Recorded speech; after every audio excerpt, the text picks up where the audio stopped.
the greatest sports debate show on the For the first time since 2016, we have got a Game 7 in the NBA Finals.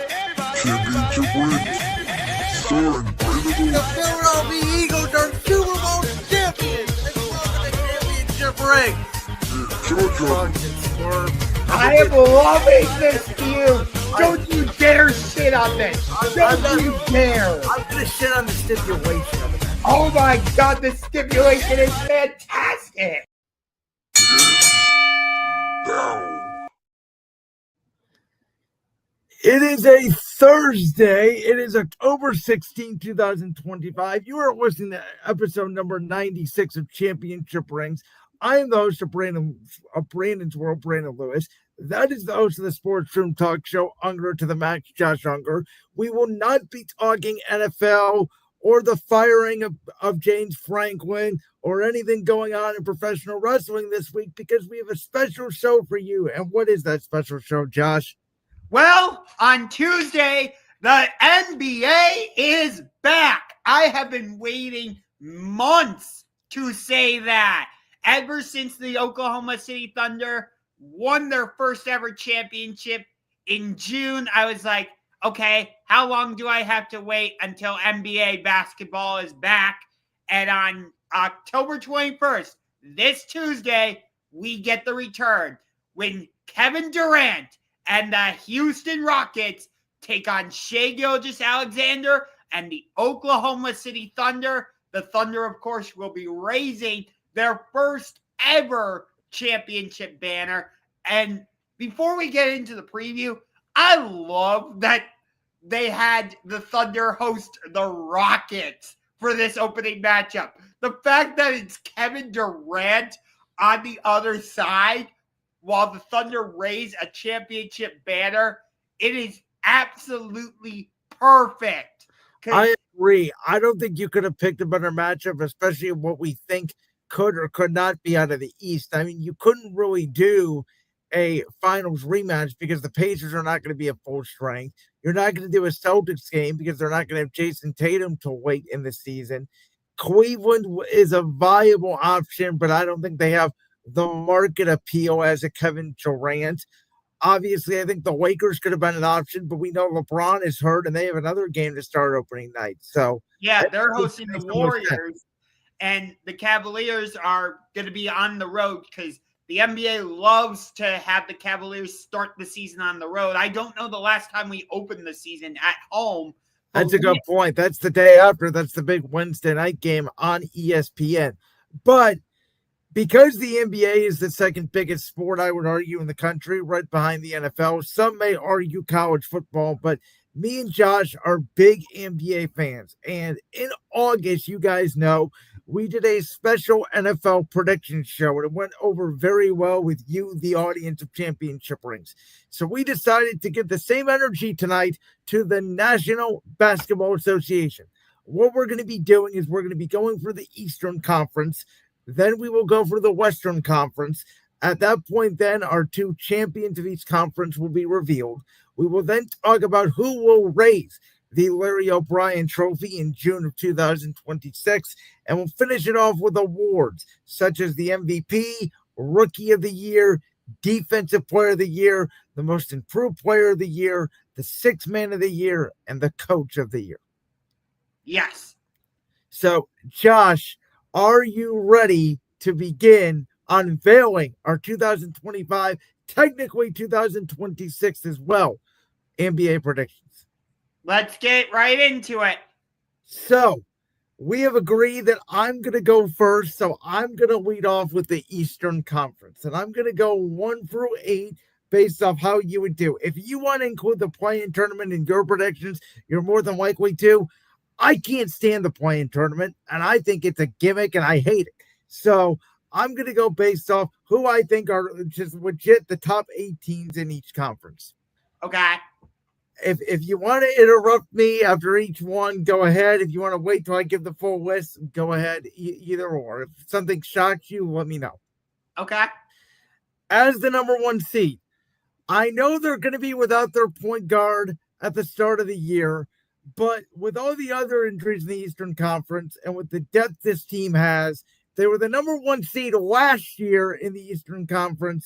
I think they're going to do it again. The Cleveland Cavaliers, who I think obviously this year is a proven year in the playoffs, but I think they should breeze through this regular season. I'm talking at least 60 wins, if not 65. I think there is a scenario where they get close to or even break potentially what the Thunder did last year at 68 wins. I just think this team is going to breeze through the regular season. And quite frankly, I don't care what they do in the regular season. I don't even care if they get the one seed or not, to be honest with you. It's more about what are they going to do in the postseason. So, to comment on your first part about Garland missing the start of the season, that's really what scares me because I saw our projected starting lineup. It's going to be Mitchell at point guard, Sam Merrill at shooting guard, which I don't love, DeAndre Hunter at small forward, which, with all due respect to Max Strus, I know he's injured again, but this should be the regular starting lineup anyway. Once Garland comes back, I like Hunter in there instead of Strus, Mobley, and Allen. But it's that Garland injury that scares me a little bit. I agree with that. Now, as the second seed in the East, this team made the Eastern Conference Finals last year. They have a new head coach in Mike Brown. I still don't get that hire. They are known as the New York Knicks, who they bring back most of the same team. There was rumors in the offseason about, do they trade Karl-Anthony Towns? Do they not? He's still there for now. I think Mike Brown is very similar to Tom Thibodeau. So I'm interested to see how this Knicks team works. I think obviously they need to use the bench more. But this is, again, another team with finals expectations that should relatively be good in the postseason, probably between 55 and 60 wins. So you and I agree on the top two seeds, maybe not necessarily the order, but this feels like it should be the Eastern Conference Finals. If it's not, something's gone wrong for either one of them.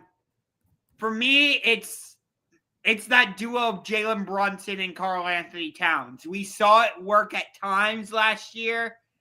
At other times, you're like, nah, I don't think they really go together. So can Mike Brown find that consistent chemistry between them? And it's also, for me, the biggest question is OG Anunoby and Josh Hart. It's those two. Where do they fit into the mix? Because at times I felt like the Knicks didn't get enough consistent play out of those two. And that's what really hurt them, at least from my perspective, in that series against the Pacers. Okay, so I know at number 3 we're going to disagree, but this is where I think it gets really tough in the East. Because I think you have a bunch of similar teams, and I don't know how good Boston's going to be without Jayson Tatum, and I don't know how good Indiana's going to be the full year without Tyrese Haliburton. Plus, they lost Miles Turner to the Milwaukee Bucks. And because of that, I have a team who last year made the playoffs, but they were banged up all year. And they made a great addition in the offseason, which is what they needed, which was shooting. Okay, I agree then. I have the Orlando Magic as the free seed in the Eastern Conference. I think the Desmond Bane acquisition was maybe the biggest acquisition of anybody outside of Kevin Durant this offseason. I think Pablo Banchero takes a huge step up to go with Franz Wagner as well, who I think is coming on as a really good, solid number 3. And I think Orlando could even challenge the Knicks and or the Cavs for that top 2. I don't know if they're going to be as good to get the 1 seed, but I think there's a real chance they could challenge for the 2 seed. I can tell you we agree on the first 3 teams, not necessarily the order that you have them in, though. Okay. At the number 4 seed. I think this is where we're going to start disagreeing. This team, you and I have disagreed on more than any other team, I think, in the NBA, even more so than the Pacers. I said going into the offseason, I like this team. I like what they have in Nikola Vucevic, Kobe White, their coach, What? Billy Donovan. I Oh, think this is the team are that you is the kidding shock me? of the NBA this season. The Chicago Bulls are going to be a top 4 seed in the Eastern Conference. What? What? Excuse me? This is a really good, solid basketball team who, if you remember last year, very similar to what the Houston Rockets did 2 years ago when they just missed the playoffs. They went on that run at the end of the year. The Bulls were a game away from making the playoffs last year. I think that team takes a huge jump. Okay. I mean, Josh Giddey, Kobe White, Vucevic. You got Kevin Huber, Trey Jones. I forgot they also have our buddy Isaac Okoro, who's a very good defender. Not a great shooter, but a very good defender as a wing. Like this team, I think can compete. Okay. Okay. I'm curious to see where you have a couple other teams. At number 5, I have they are coached by J.B. Bickerstaff. I have Cade Cunningham and the Detroit Pistons. I think they take a step up, and I think the Pistons compete this year. I think, they took the Knicks to 6 games last year. You could have made an argument they could have beat the Knicks last year in the playoffs. I think it's another typical, how JB did with the Cavs, right? He went from play-in tournament to first-round exit to second-round exit. I think the Pistons take another step up, and I think they're the 5 seed this year in the East, as opposed to, I believe they were the 6 seed a year ago. Yes. Okay. That leads us to number 6. Yes. Which this team, 2 years ago, won the whole goddamn thing. The Boston Celtics. So I put them at 6 for this reason. We've talked about it ever since the Jayson Tatum injury. We have debated a lot, obviously. Jayson Tatum, Jaylen Brown. And I know you don't like the debate because I know you think they're equal. But I do think this year we're going to learn who's right on the argument. Because if the Celtics are a 2 or 3 seed with Jaylen Brown, then you could make the argument maybe Jayson Tatum isn't as valuable. If they're a 7, 8, 9 seed, dare I say, miss the playoffs, then you could say, oh, Jayson Tatum, he is a top 5 player in the league. He is more valuable to the Celtics. I think it's going to end up somewhere in between. I think they get off to a slow start. They've had a lot of changing parts. They've dumped a lot of guys via salary. Right now, our old buddy George Niang is in the starting lineup. I just don't think they're as potent. I don't think they're going to be as good of a regular season team when they're going up against these up-and-comers like Chicago, Detroit, and Orlando. I would put Toronto in the mix there too. Okay. At number 7, this team last year made the NBA Finals, the Indiana Pacers. I think they're still a playoff team. I think their depth is what's going to get them through. I think Pascal Siakam proved to be an incredible player down the stretch. I think he can be number 1 in spurts. I know they lost Miles Turner, but they have almost everybody else back. Again, I think it's going to be one of those situations where Rick Carlisle is a very good coach. They're well coached. They're going to win enough games. They're just going to find a way to sneak into the playoffs, if you will. They'd be the home team in this scenario in the 7-8 playoff. Okay. So at number 8, there are some teams I know that you noticed that aren't there yet, like the Milwaukee Bucks. Yeah, I was going to say, where's Giannis? Like the Philadelphia 76ers. I'm not surprised you don't have Philadelphia in there. Spoiler alert, I don't. I know you're higher on the Raptors than I am. I don't see any talent on the Raptors. Your Raptors is my take on the Raptors is like your take on the Bulls. So we completely disagree on that front. But at number 8, this team seems to always sneak into the playoffs. And no, it's not Heat culture because I don't think they have really anything. But this team has a little short point guard who just finds a way to score points in Trae Young, and a big forward in Kristaps Porzingis, who I think if he stays healthy can bring some value there, and they have good shooting off the bench. I think Atlanta's just a team that's going to try to outscore you, and I think that wins games in the regular season. They may have an under 500 record, but I think they can sneak in the back half and be that 8 seed, but I'm not confident about it. I thought you would act, based on the way you were talking about Atlanta in previous shows, I thought you would have them in like your top 6. I think there's better teams out there. Now, let me explain real quick before you go what I think about Milwaukee, because that's obviously the big elephant in the room. My hot take is Giannis Antetokounmpo is not going to finish this regular season with the Milwaukee Bucks. Okay. Now, whether that is with the Knicks, I don't know. I did not do my standings based off he's going to go to this team or that team because I don't know. I think the Spurs have assets. I think the Knicks obviously want him. But I think this Milwaukee thing, I know they brought in Miles Turner, but this thing feels like a sinking ship ready to implode.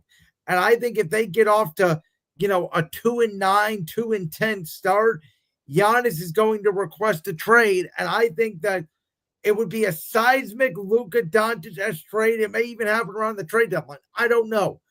But I don't see how, even with the injuries in the East, Milwaukee is remotely a contender, which I think, by the way, is the only reason why they kept Giannis this offseason is because Haliburton, Tatum, and now Darius Garland are all not going to start the season. So we have no idea how much what to expect from the East. Right now, you can make an argument easily the best player in the East outside of Giannis is Jalen Brunson. Yeah. And just to touch on the Philadelphia 76ers, I don't have them in my top 8 either. And the biggest reason is, well, the elephant in the room. Can Joel Embiid stay healthy? I don't know the last time we saw a full healthy season from Joel. And when he's there, the 76ers are a very good team. We saw, even when he was compromised, they pushed the Knicks to 6 games. But are we going to get that type of performance out of Tyrese Maxey? I don't know. Like I said, is Joel Embiid going to stay healthy? Unlikely. So I can't trust the 76ers. I just can't. So in terms of my top 3, I agree with you on the teams, but because of Darius Garland's injury to start the season, I think the Cavaliers come out of the gate a little bit slow. I could see them starting the season 2-3 because they have the Knicks, the Nets, Bucks, and Pistons on a back-to-back at the Celtics, and then they host the Raptors. So theoretically I could see them starting the season 2-3. And because of the slow start and having to reintegrate Garland and later on Max Strus, I think the Knicks take advantage of that and they capture the number 1 seed. I also really like Jalen Brunson. I think he will be in the conversation for MVP this season. I don't think he will win it, but I think he will be very much in the mix for it.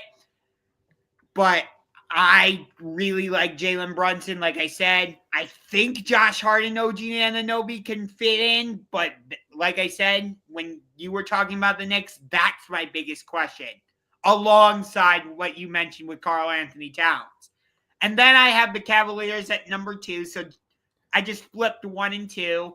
Like I said, the Garland injury scares me.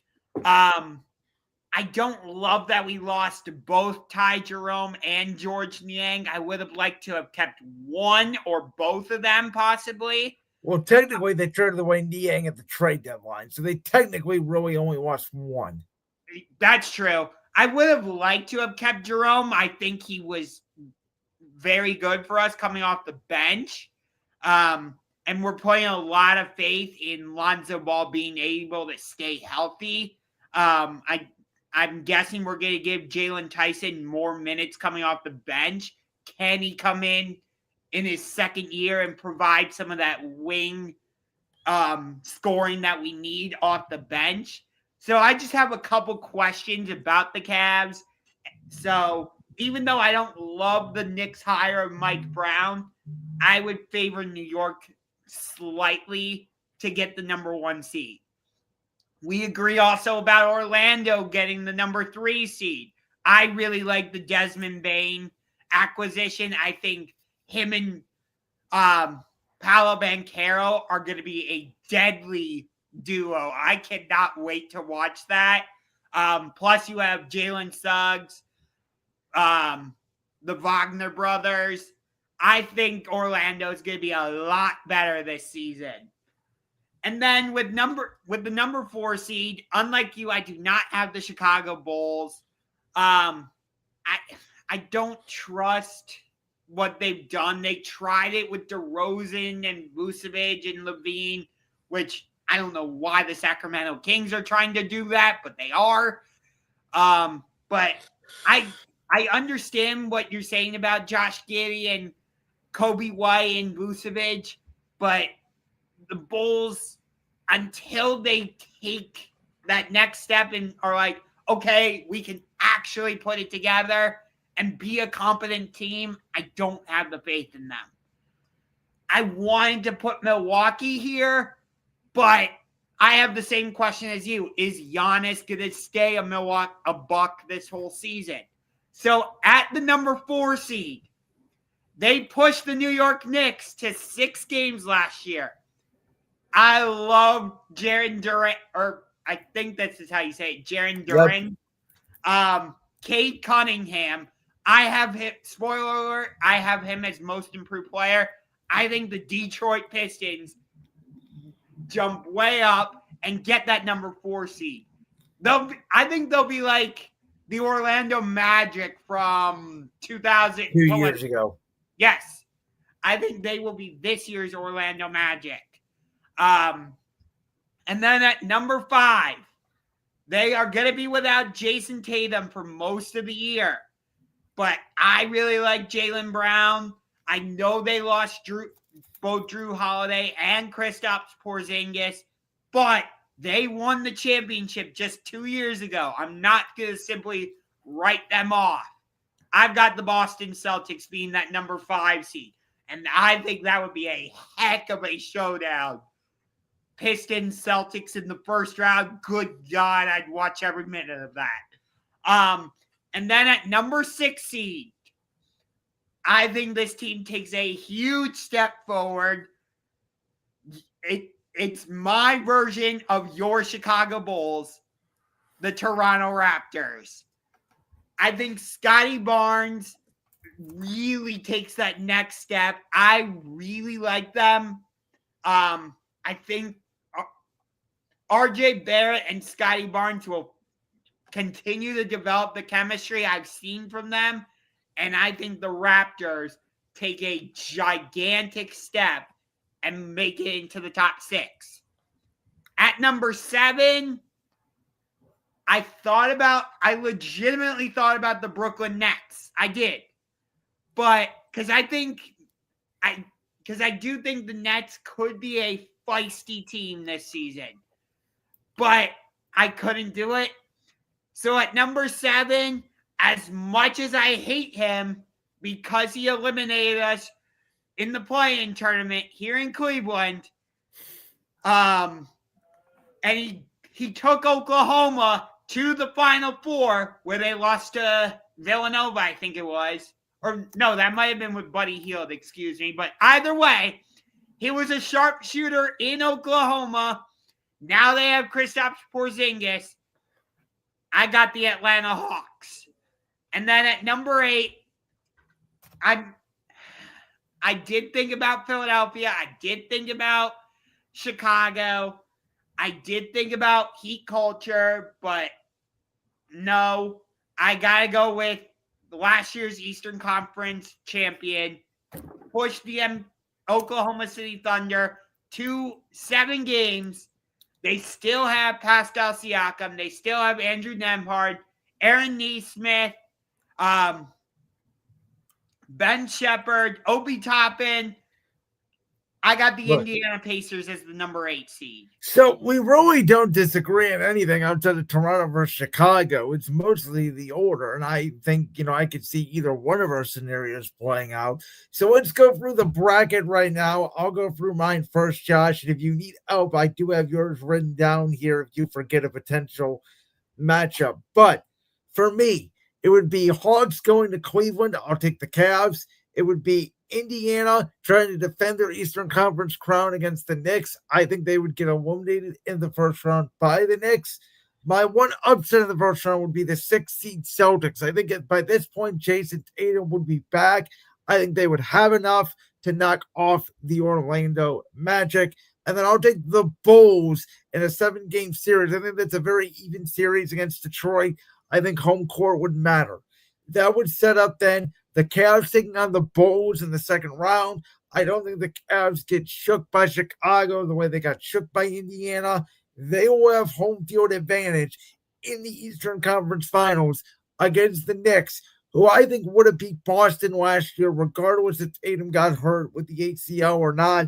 So I think the two best teams in the Eastern Conference are the number 2 and the number 1 seed, the Knicks and the Cavaliers.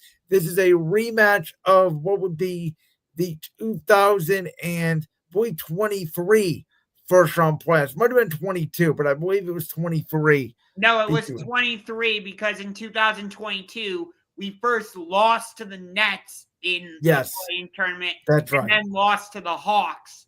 So obviously the Cavs are going to shake off their physicality demons.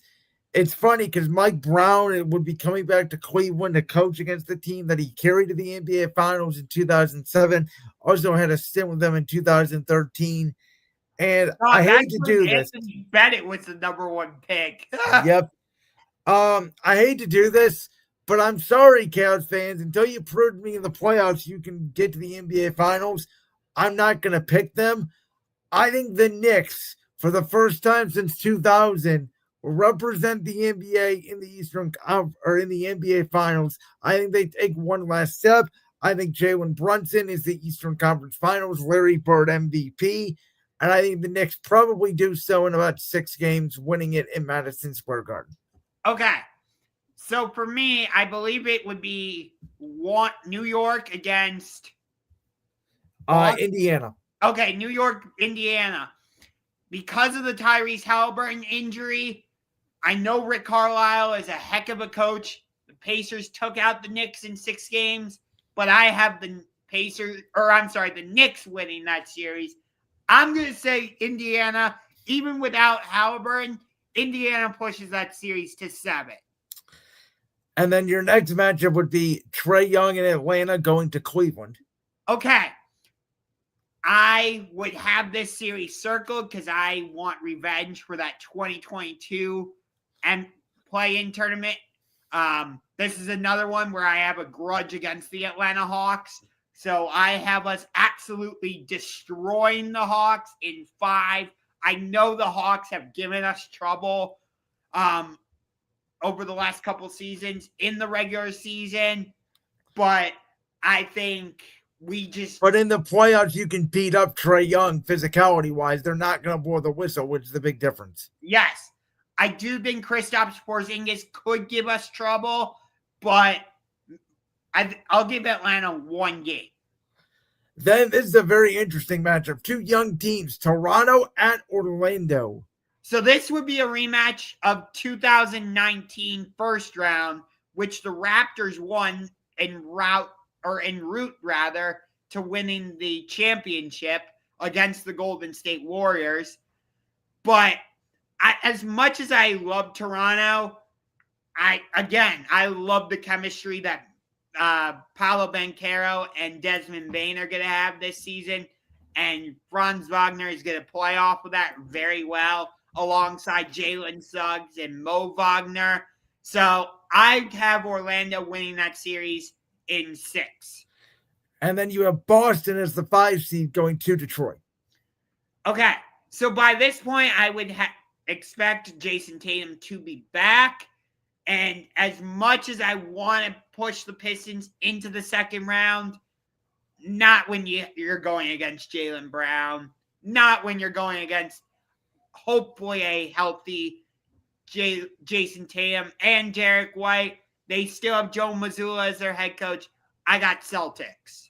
So that sets up another. Now, again, we both have now Celtics Knicks in the second round, except I have it as a 6 versus a 2, and you have it as a 1 versus a 5. Yes. And then I would have Cleveland hosting Orlando. Okay. So I think Orlando would again push us to 7 games, just like they did back in 2024. I don't know if it would be that both teams win on their home courts. I think Orlando could come into Cleveland and steal one, and I think Cleveland could go into Orlando and steal one. But in this case, by that time, hopefully Garland will be healthy. Hopefully Strus will be healthy, but still coming off the bench. I want Hunter to stay in the starting lineup. And with Hunter hopefully being in the starting lineup, you can neutralize Paolo Banchero, which I believe he's the engine for Orlando. So the Magic will push us to 7 games, but I got the Cavs. And then I agree with that. With New York against Boston, I would love to pick the Celtics because I would love to see a Celtics Cavaliers Eastern Conference Finals. But who knows how healthy Jayson Tatum's going to be.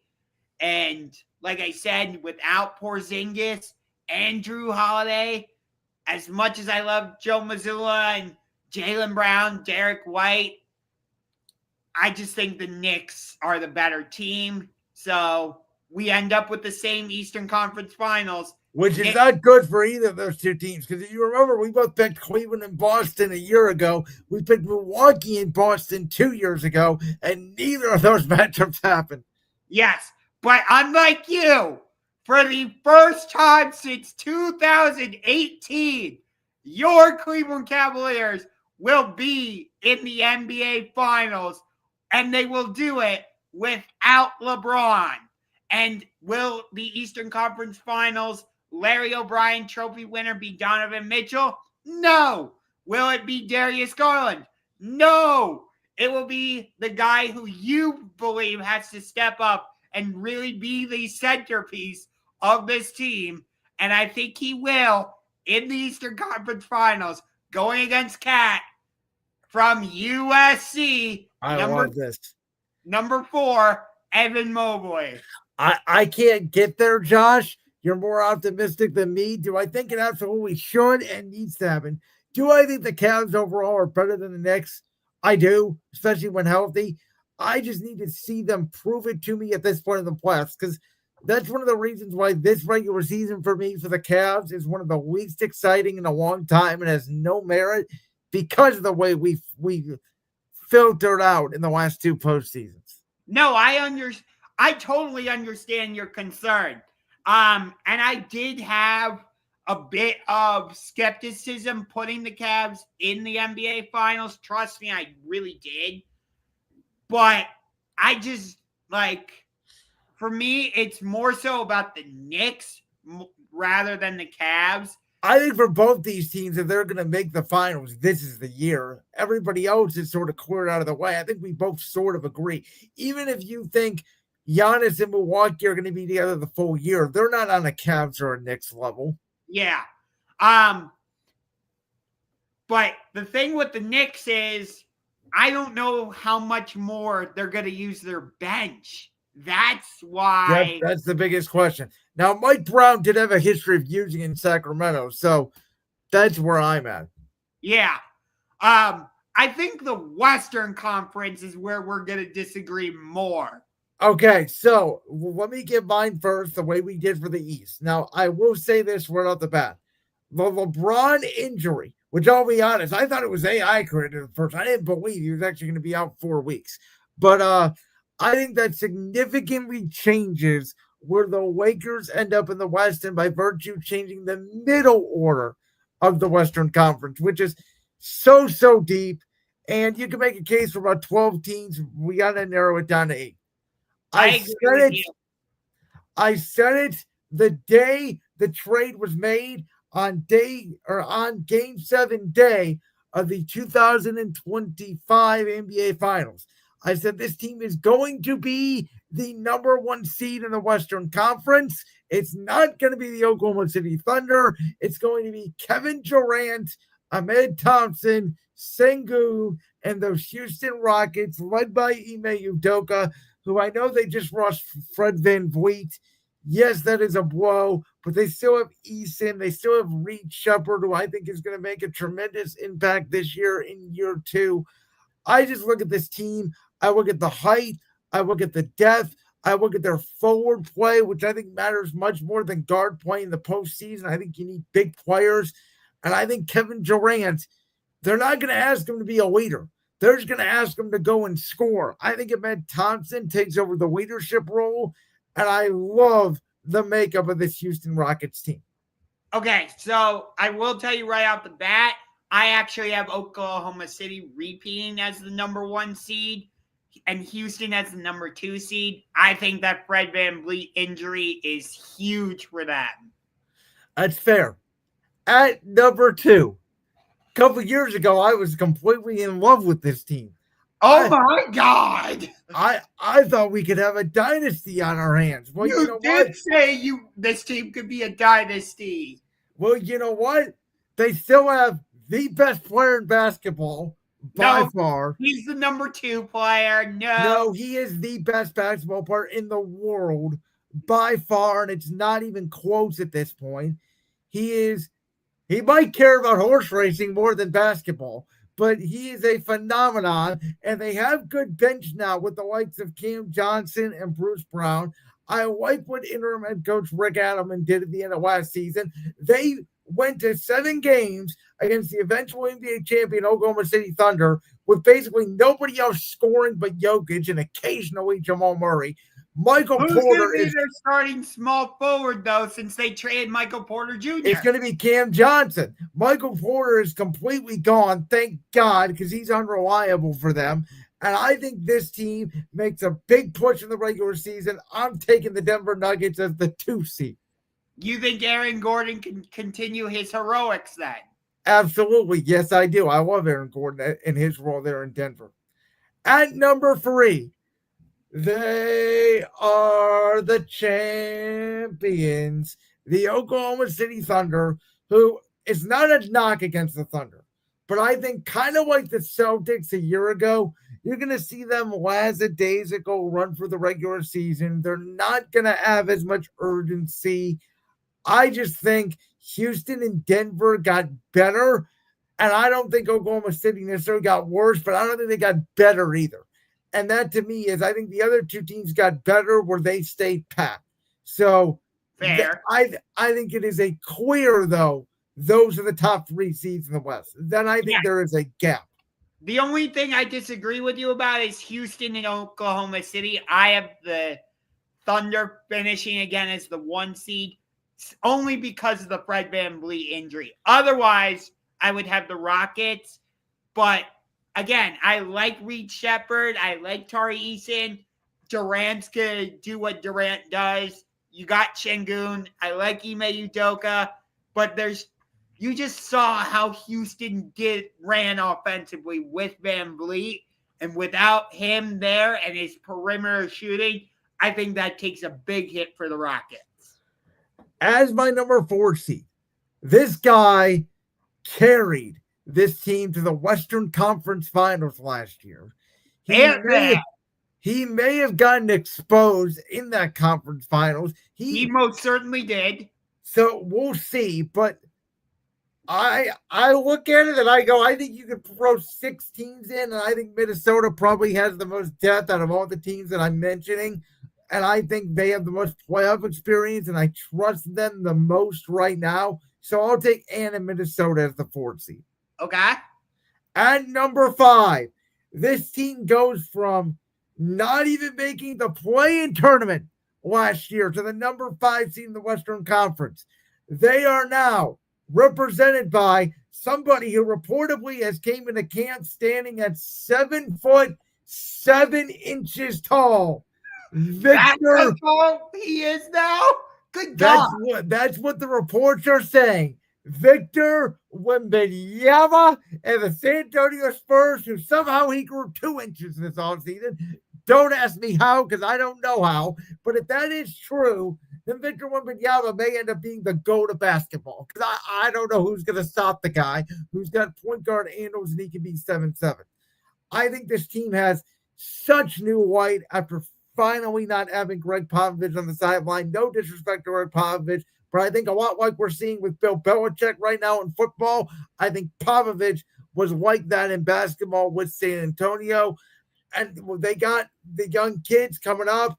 They got Stephon Castle as well as the draft picks they made. This is a team who, again, they could take a big swing. I was advocating in the offseason, give up all your assets, give up Dylan Harper, give up whoever, and go get Giannis Antetokounmpo. We'll see if they do that. But for right now, I have them as the 5 seed in the West. Okay.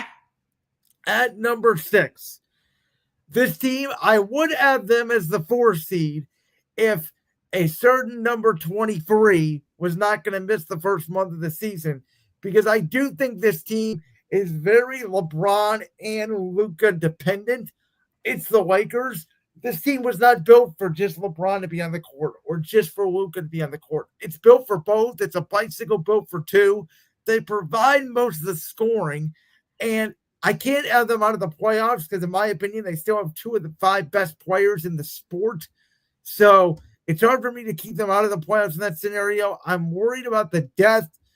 I think JJ Redick will do a better job in year 2, but I don't think they're on the same level as your Houstons, your Denvers, or your Oklahoma Cities. Okay. At number 7, this team is going to struggle, I think, to start the season. But around the trade deadline, when they have a full slate of number 1 overall pick rookie Cooper Flagg, Anthony Davis, and the return of Kyrie Irving, I think this will be a very dangerous team down the stretch. I think they're going to have to make up too much ground. So I think they'll end up in the play-in tournament. But I'm taking the Dallas Mavericks, led by a man with a new contract in Jayson Kidd. As much as I love the Mavericks, I don't trust Kyrie Irving to stay healthy. I love Klay Thompson. He is one of my favorite players currently in the NBA, but his injuries have just deprived him of the great shooting, and he's not the same player on the defensive side anymore. So I do not have the Mavericks making the playoffs at all this season. Okay. Now, as my 8th seed, it was very tricky because I had to think about who was going to get this spot, because there's like 4 teams that can get this spot. I'm very curious to see if you have a certain beard and claw in this spot. I was flirting with skinny Zion. Could the Pelicans maybe get back if Zion Williamson gets healthy? Then I thought, no, I don't trust it. I don't trust a certain claw. I don't know if he's going to play 20 games this year. So I'm not going to have the Clippers in there. Even though they pushed the Nuggets to 7 games last season. They did, but I don't know. Kawhi's got to stay healthy a full year. I think the Spurs and Dallas and Houston and Denver got all better, and I don't know where the Clippers got better. Okay. That's where I'm at. Okay. And so for me, this team is old. They had a dynasty at one point. I think you just got to put them in because of reputation. I'm just going to throw a dartboard and say Golden State finds a way to get in as the last seed in the West. I mean, they still have Steph and Draymond. They Jimmy Butler as well. Yep. But my question is, like, is Jimmy going to get tired if this team starts losing in December and says, I want out of here? And what's going to happen with Jonathan Kuminga? Yeah. So, like, I think they're probably still a playoff team. I like them more than the Clippers. I think the Clippers roster is probably better, but I don't trust Kawhi Leonard at all. 0, period. He is now in Joel Embiid territory to me. Okay, fair. So, like I said, I agree. I agree with you about the top 2 seeds. I just have them flipped. I have OKC number 1 and Houston 2, again, mostly because of the Fred VanVleet injury. But I think the Rockets still have enough firepower to be the number 2 seed. But again, I think the VanVleet injury comes back to bite them. At number 3, that's where you have Oklahoma City, but I've got the Denver Nuggets in this slot. So again, we agree on the top 3, just in a different order. Like in the Eastern Conference. My biggest question with them, though, is you have Jamal Murray, you have Jokic. I would take SGA over Jokic. Oh, no. Absolutely not. You and I were having the same debate last year. But by the way, I'm not taking SGA over Victor Wembanyama either.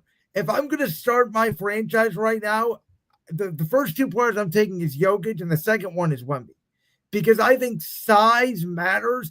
I've seen guys with SGA's ability. I've seen Kobe. I've seen Michael Jordan. I've never seen Nikola Jokic, and I've never seen Victor Wembanyama in my life. I would go probably SGA and then Wemby.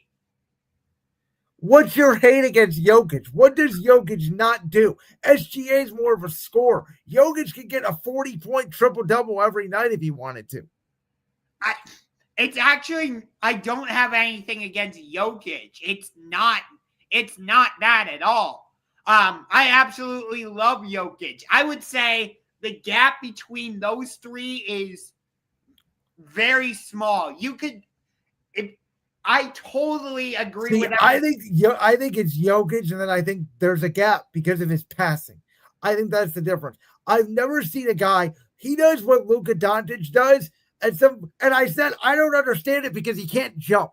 How does the man get 12, 13 rebounds a game and can't jump? I don't know.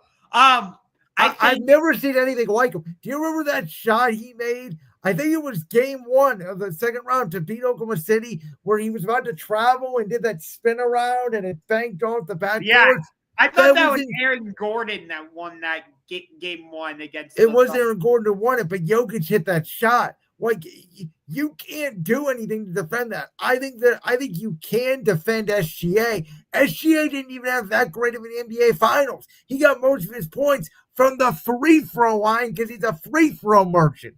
Oh my God! Here we go with that storyline. Yeah, I mean, come on. The Jokic is getting hit 20 times like this, and they don't call a foul. All of a sudden, SGA comes down. Oh my God! I mean, it's for real. I mean, Jokic is getting the LeBron treatment, and SGA is getting like the Kobe treatment because Kobe did get a lot of those foul calls. Yeah. But I think, in my opinion, the gap between SGA, Jokic, Wemby, if you want to throw Ant into the mix, I'll hear you on that one. But I think those 3, maybe those 4, are the clear-cut top 4 in the West, in my opinion, anyway. Luka and Ant is close. Okay. Because Luka did make an NBA final with Dallas, and he did beat Ant in that series. That's where I think I know Ant outplayed LeBron and Luka this postseason. But I think if you add up everything, I think Luka is probably overall a better player than Ant, but I think it's really close. Yes. I think the gap between the top players in the West and the top players in the East is bigger. It's not even funny. That's why I think that's part of the reason why they don't want to go back to the East and West All-Star game, because it'd be a complete mismatch. Yeah. And like, again, I have nothing against Jokic. I think for me, SGA's style appeals to me a little more. It's weird because I'm a small guy. I'm not even 5'5", and I love watching big men. But trust me, I love Jokic though. So for me, it's that close between them. It's not like SGA blows Jokic away or anything. Like, you remember last year, how heated was the MVP conversation between them throughout the season, right? It was close. I think you could have made an argument for Jokic. Obviously, SGA won it, which I said he deserved, by the way. Yes. So, all right, let's get back on track. Your number 4 seed in the West. Okay, at number 4, I love the duo between Wemby and De'Aaron Fox. Oh, I got the San Antonio Spurs not even making the play-in tournament, jumping all the way up to the number 4 seed. And who are they going to face in the first round?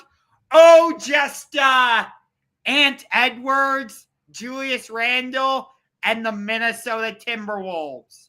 okay. So we actually had this matchup. We just haven't flipped who's home and away. Yes. I love San Antonio, and I think Minnesota is going to take a bit of a step back. And then at number 6, I did think about the Lakers like you. I can't put Dallas in there because of what I said earlier. Unlike you, I trust Kawhi to stay healthy. I have the Clippers as the number 6 seed. And then with the number 7 seed, even though LeBron's going to be out for the first 4 weeks, they still have Luka. I think Austin Reeves will figure it out and become hopefully that number 3 that the Lakers want him to be. I like what they did by bringing in DeAndre Ayton. That's the type of big man Luka likes to play. I forgot about that. They did bring in Ayton. Okay. So I have the Lakers as the number 7 seed. With the number 8 seed, I did think about Memphis with John Morant and Jaren Jackson. But I'm going to surprise you with this one.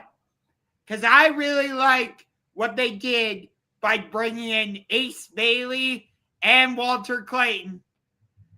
We'll see if Lowry Markkanen is there for the full season. And yes, they have our former point guard, Colin Sexton. It's those boys in Salt Lake City. That's the biggest shock, I think, of our whole prediction segment. I did not expect Utah to go from basically one of the worst teams in the league last year to the playoffs. I could see it. I get where you're coming from. I just think the West is too stacked. Look, I can't put them ahead of Golden State or the Clippers for me. It was between Utah and Golden State, but I just go with the youth of Utah. I think Golden State flames out a little bit this season. Boy, what a storyline that would be. Because if you're right, Jimmy Butler, I don't think is going to be on the team at the trade deadline.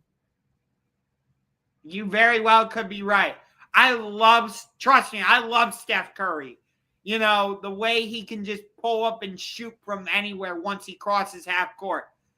And I still hate Draymond Green. That's why I call him Drama Queen. But they are basically like the NBA's version of a nursing home.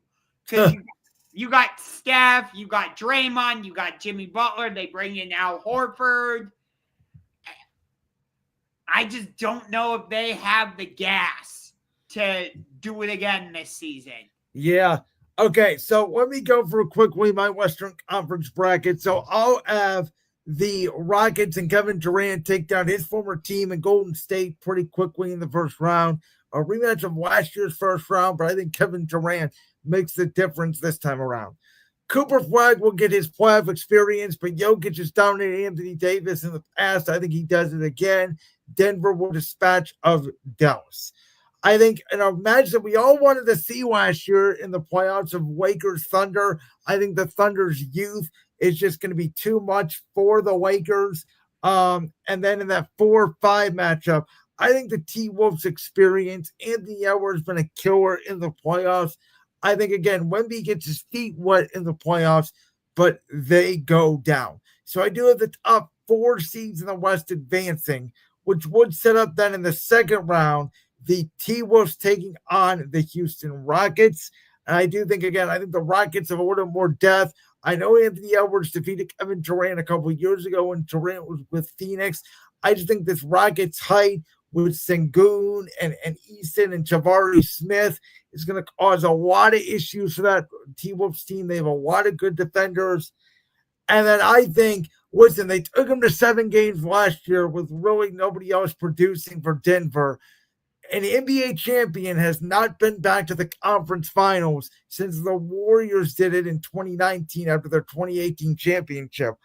I think that streak continues. And I think the Western Conference Finals is, again, the top 2 seeds where Denver goes to Houston and taking on the number 2 seed in the East for me, the New York Knicks in the NBA Finals, will be the team of destiny. I thought from the time it was announced on June 23rd of this year that Kevin Durant was joining the Houston Rockets.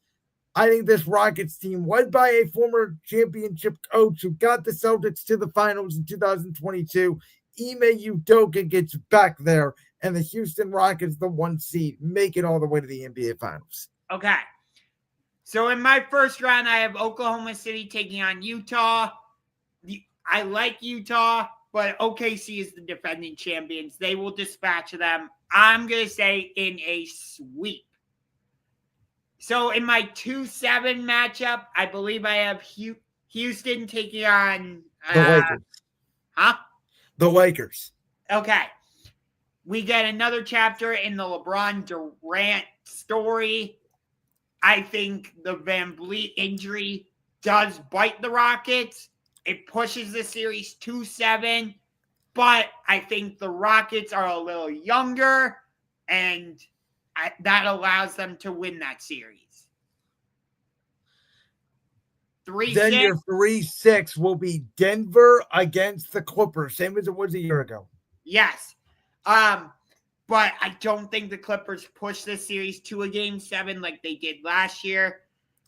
Even though I have questions about Cam Johnson being their starting small forward instead of Michael Porter Jr., because I like what MPJ did on the defensive side. I know you didn't love him on the offensive side, which is fair.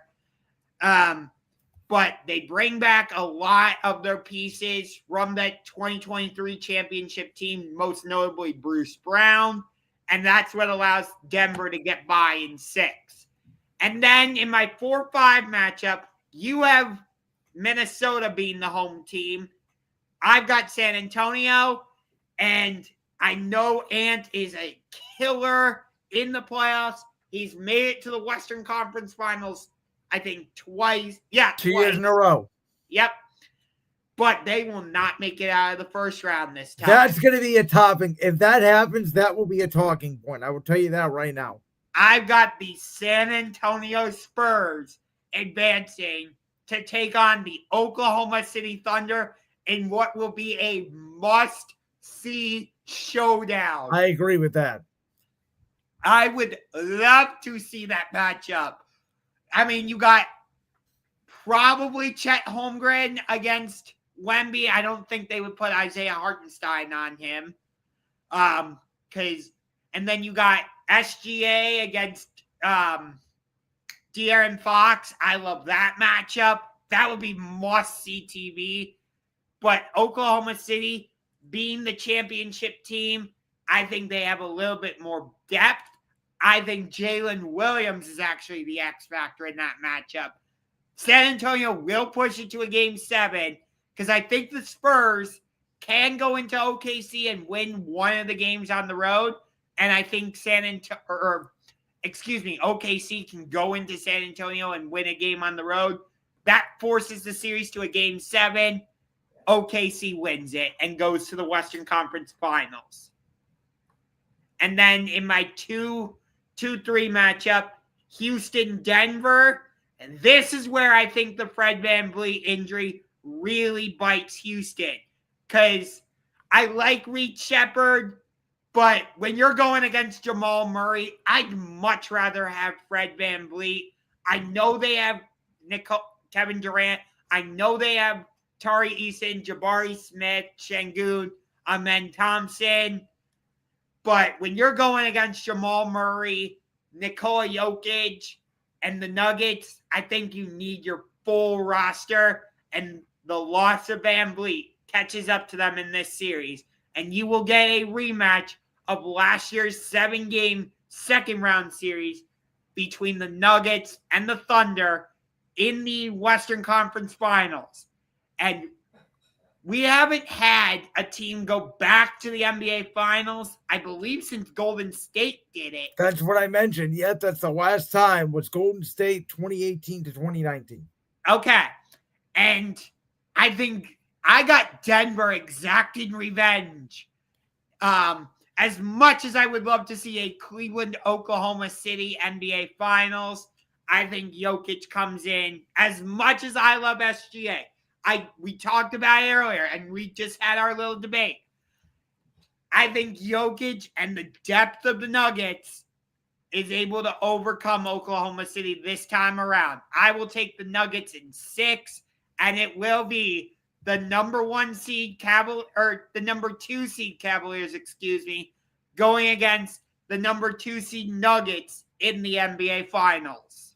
What am I going to do? Denver's my second adopted home. Who am I going to root for?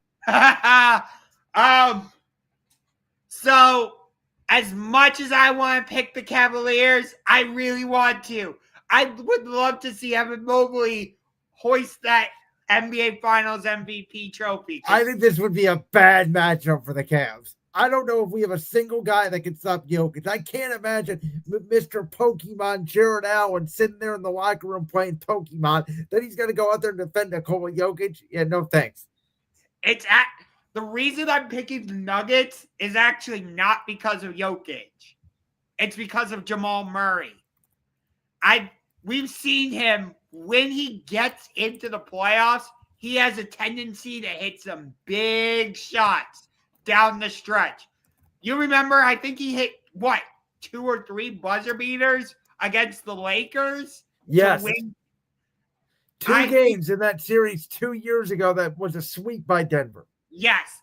I think Jamal Murray makes the difference for the Nuggets. Again, that's no disrespect to Jokic, but I think the playmaking of Jamal Murray makes the difference for the Nuggets, and they win their second championship. I believe that would be in 3 years, if I'm not mistaken. You are correct, which some could argue maybe I'm right and it's a dynasty. But do I think Finals MVP will go to Jokic? No, it will go to Jamal Murray. I disagree with you on that. I think if Denver wins the championship, Jokic will have the numbers to be MVP. And I totally hear you on that. But again, I'm not trying to discredit Jokic for what he did in the 2023 playoffs. I mean, that he's the main reason they won the championship. I get it. But without some of the playmaking by Jamal Murray down the stretch, I don't think the Nuggets are in that position. And I agree with that. So you have Denver over Cleveland. I'm going to go ahead and pop mine up on the screen.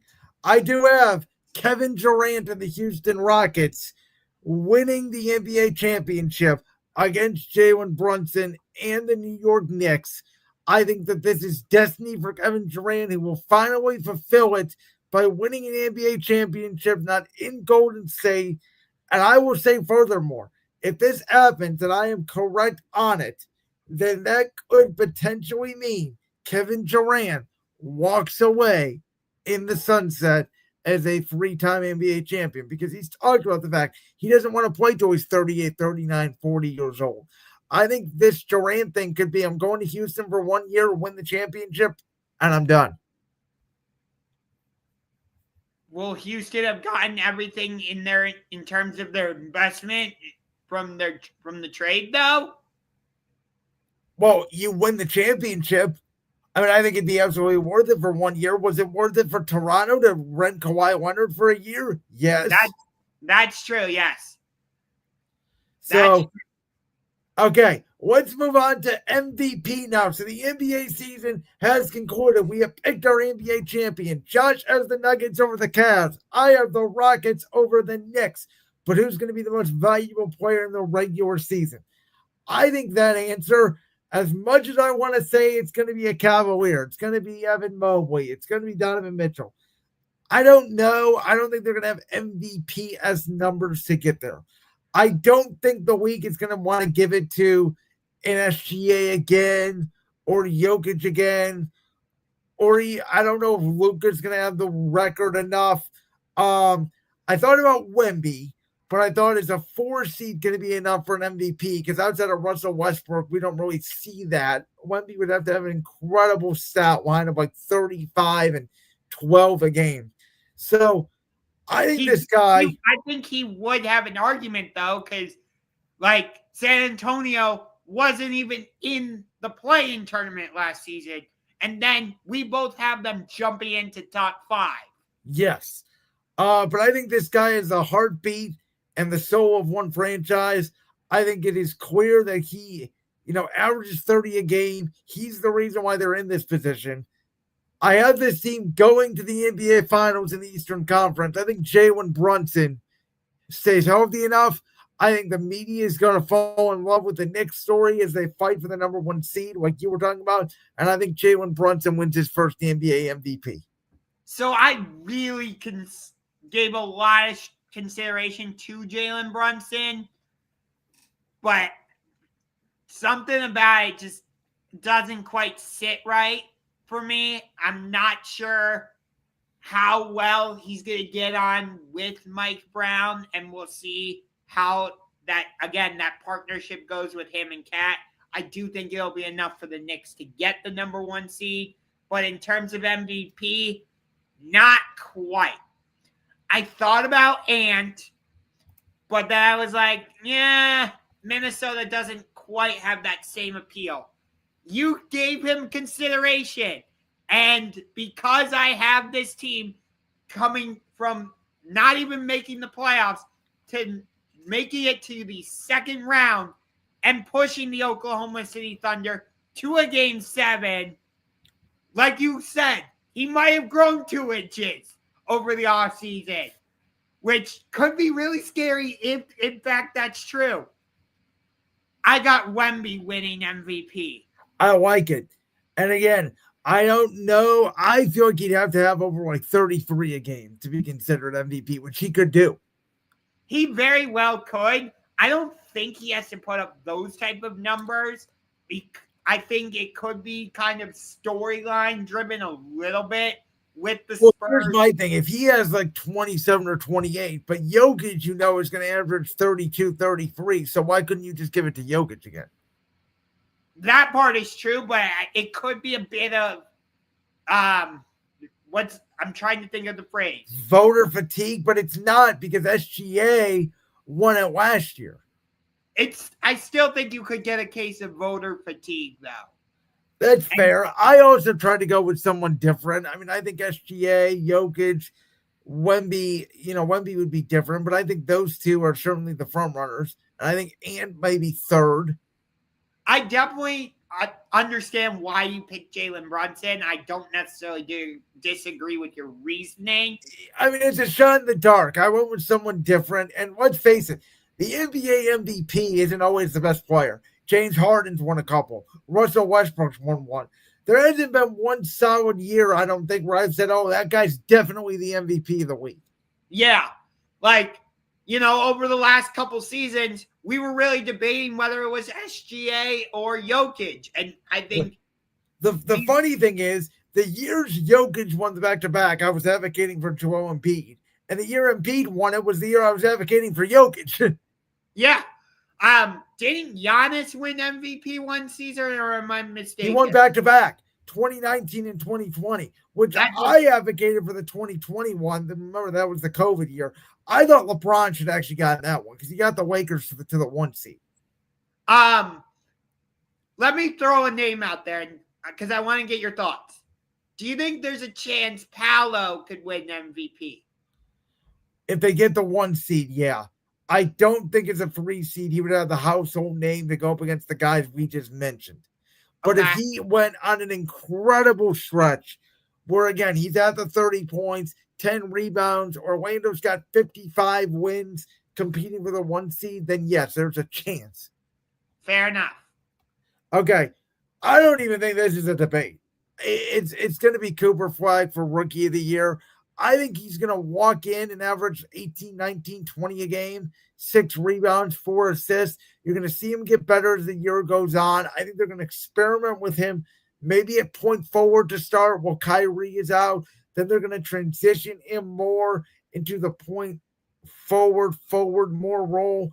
I just don't see anybody realistically, unless somebody comes out of nowhere, really competing with him. Maybe Harper on San Antonio, but I don't know if he's going to get the touches with Wemby and Castle still there. Yeah. Plus, you still have De'Aaron Fox. Yeah. This is a slam dunk. It feels like it's Cooper Flagg. I would love to say Walter Clayton, but no, it's Cooper Flagg. Okay. Defensive Player of the Year. I actually do feel like this is a slam dunk because I think it's the guy that you picked to win MVP. I don't know how you can't pick this guy who's 7'7", who's going to average probably 3, 4, 5 blocks a game and just be incredibly dominant on defense, which is why they do need to go out and they do need to grab Giannis Antetokounmpo because it will make them the favorite to win the NBA title, in my opinion, because I don't know how you'd be able to score on those two Twin Towers. Wemby's a freak of nature. I've never seen anything like him. If he gets enough championships, he may end up being the GOAT. And San Antonio has been a legacy basketball town for years. I'm so glad they have this guy. I know it's taken a couple years, but this dude's about to put on a full display this year. I think it's going to be a no contest Defensive Player of the Year. I feel like that's only happened a couple seasons where a guy has won both MVP and Defensive Player of the Year. Now, I'll tell you the other guy I thought about maybe was Sengun out in Houston. They have the 1 seed. He's defending the rim. Yeah. I did give some thought to either Neesmith or Nembhard out in Indiana. I did. But then I was like, wait a minute. They're not going to be nearly as good without Tyrese Haliburton for the season. They're not going to have Miles Turner because he's out in Milwaukee. So I think they don't quite get that. The other guy I did give consideration to really strongly, though, out in Oklahoma City, Jalen Williams. That's fair. I thought about that, but then I'm like, you know what? He's not a shot blocker. Yeah, but we did see Marcus Smart win Defensive Player of the Year, and he's not. See, I always think a Defensive Player of the Year is a forward or a center who can block shots. Because that's what I think defense is more about as opposed to getting steals. Personally. That's a fair argument. But I would go with Wemby as well. But Jalen Williams, if he won Defensive Player of the Year, I would not be surprised. Okay, this one's interesting because I know you already said forward, and I agree with you on Cade Cunningham potentially winning it. But I'm going to give you a different name. I alluded to this earlier. Still in the Eastern Conference. But I think if this guy can grow to be a legitimate number 2 to Pablo Banchero, they have a real chance to maybe get the 1 seed and maybe Banchero becomes MVP. How about Franz Wagner? Does he go up to 20, 21, 22 points a game instead of 15, 16? It would have consistently knocked down that 3. He's been hurt. He was the start of the year last year. He's pretty good on defense. He can whip the ball when he can really shoot it. If he can add a 3-point to his game, which I think consistently the way Desmond Bane does, that makes Orlando to me even more dangerous. So it's a shot in the dark, but it's someone different, which I figured you'd appreciate. Yes, I do appreciate that. But like I said earlier, I got Cade Cunningham. I think this guy continues to just put up numbers. If he can put up at least 20 to 25 a game, Detroit's in great shape. I agree. And then for 6th man of the year. So another weird one. Again, like I thought of maybe DeAndre Hunter, but he's going to be in the starting lineup for most of the season and maybe all season, like you and I both have alluded to with the Cavs. So I thought, who's a really good bench player on a good team that contributes a lot? And I'm sitting there and I think, you know what?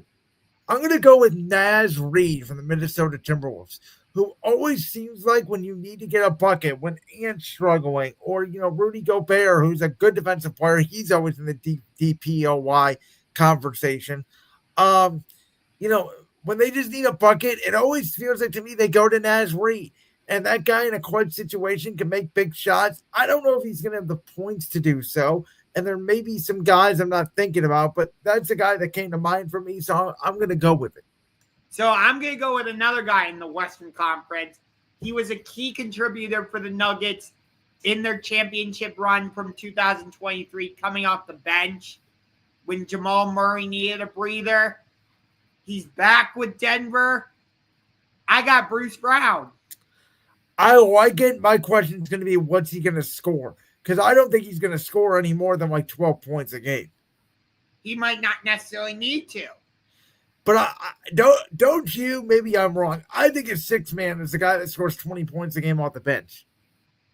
I think he's capable of doing that, but he might have more assists, but he's going to make some of those plays that don't necessarily show up in the box score.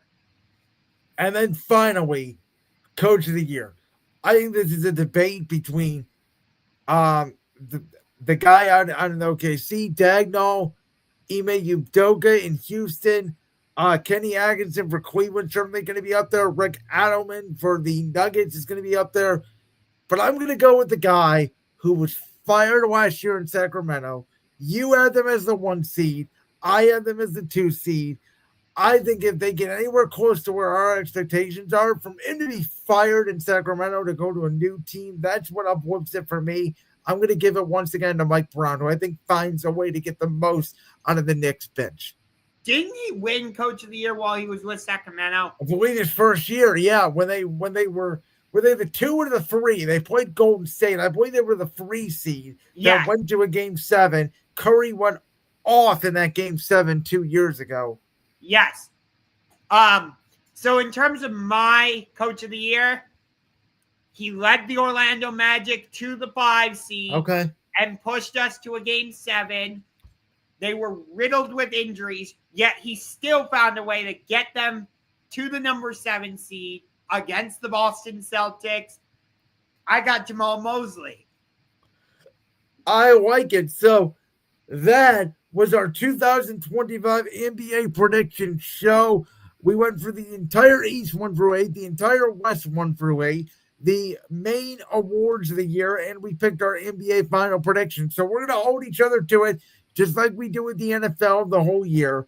Speaking of the NFL, next week on Championship Rings, on episode 97, we're going to be doing an abbreviated show. It's going to be about 45 minutes to an hour. Because of the start of the NBA season, we don't want to go against Thunder, Rockets, and we want to watch the game. So we're going to exclusively dive into what goes on in week 7 of the NFL, and then we'll get back on a normal cadence the following week as we've done our special shows here the last couple of weeks. I will say this.